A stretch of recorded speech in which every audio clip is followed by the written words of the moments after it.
Hi everyone, so today is day 19. We almost finished with the challenge, and today I thought I would share with you a posture, an exercise that we do very often in yoga and that we might need to modify for our scoliosis, which is the forward bending, seated forward bending. So this is typically a pose where we sit on the floor with our legs straight in front of you, and we're supposed to reach for our toes and flatten the upper body over the thighs to have a deep stretch of the back of the legs as well as of the back. And it might not always be the best version of this pose when we have scoliosis or back pain in general, especially the forward rounding of the spine.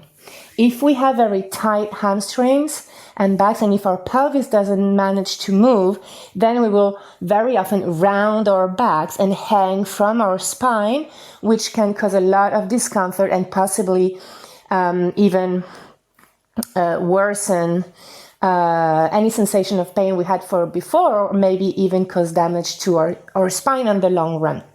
So for this variation, this is just a way to practice this pose in a more safe way. First of all, you want to feel if you actually manage to sit with your legs straight in front of you. So by this I mean that your pelvis should be able to rotate forward so that it should be actually easy to sit in that pose. It might look like it's easy for me right now, but actually I'm doing some effort to maintain my spine straight. So I'm gonna choose to sit higher up on a block, which will help bring my pelvis in a more neutral position and help my spine stay upright with much less effort.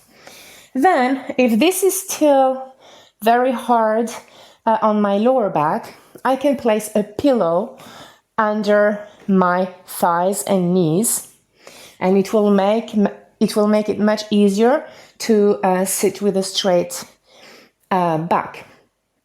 The second thing I want to check before doing anything else is if I have one side of the pelvis coming higher up than the other, which is often the case when we have scoliosis. If this is the case, you can place a very small cushion or a towel that you fold under the sit bone of the side of the pelvis that is lower to level it up with the other one. So for me, it's the left sit bone. So it might feel a bit uncomfortable at first, but we get used to it. Then come back to your seated position with your bent legs if you need to, and grab a belt.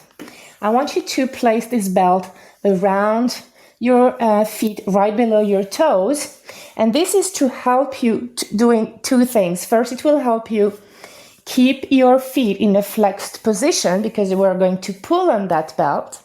And then it will also give you feedback to help you maintain your spine in a lengthened position, so not too rounded.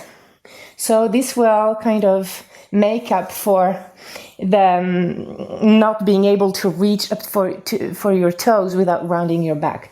So grab the belt on both sides, pull on it so that your ankles are flexed, and turn your elbows inward so that the inside of the elbows are looking up to the ceiling to help your shoulder blades come closer together and a little bit down. Your shoulders should be quite relaxed, so we are not straining our shoulders. We bring our elbows down. Elongate from the waist, so pull your lower belly in. Long neck, long spine, and if it's available to you, you can start pulling on the belt equally with both hands and bring your belly closer to your thighs without letting your lower back round. So without collapsing, keep your lower back long, the belly in, the spine is long, as if someone was pulling you from the top of your head And start reaching forward with your chin. Belly come closer to your thighs, as far as it goes without your back rounding. After a while, when this becomes heavy, you can choose either to come out of the pose or to relax your belly on your thighs and relax your head. Take a few breaths to feel a sensation of stretch and release in your lower back. Then either grab the belt again to pull yourself up with a straight back, or you can bring your hands to the floor, elongate through the waist, and push yourself back to a lengthened position all the way back up. That's it.